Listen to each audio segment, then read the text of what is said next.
دین درازن sari young generation نو پکڑ کے آدھا ہے جی میلاد قرآن میں ہے، قرآن گھڑا ہے میلاد۔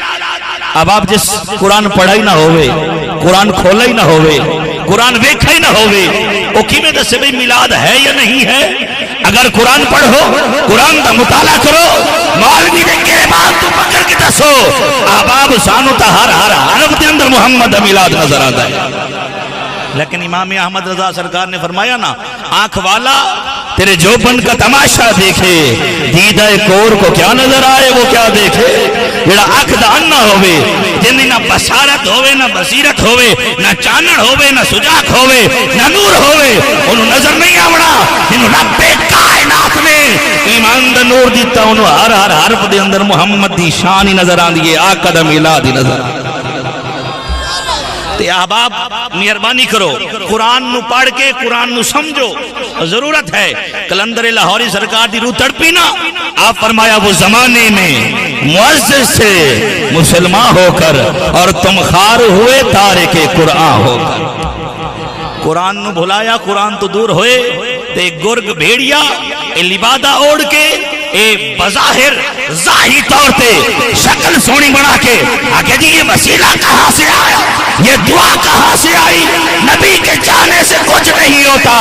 اب آپ قرآن پڑھو، ہر عقیدہ سڑا قرآن دے اندر موجود ہے۔ نبی کے چاہنے سے کچھ نہیں ہوتا، اب آپ نبی کے چاہنے سے نبی بن جاتے ہیں۔ انہوں سمجھ آئیے سبحان اللہ کے چاہنے، نبی کے چاہنے سے کچھ نہیں ہوتا، نبی کے چاہنے سے نبی بن جاتے ہیں۔ میری گل نہیں، اللہ دا قرآن۔ موسیٰ علیہ نبینا سرکار، رب کائنات نے نبوت عطا کی تھی، رب کائنات نے جاہ و جلال عطا کی تھا، رب کائنات نے طاقت پاور عطا کی تھی۔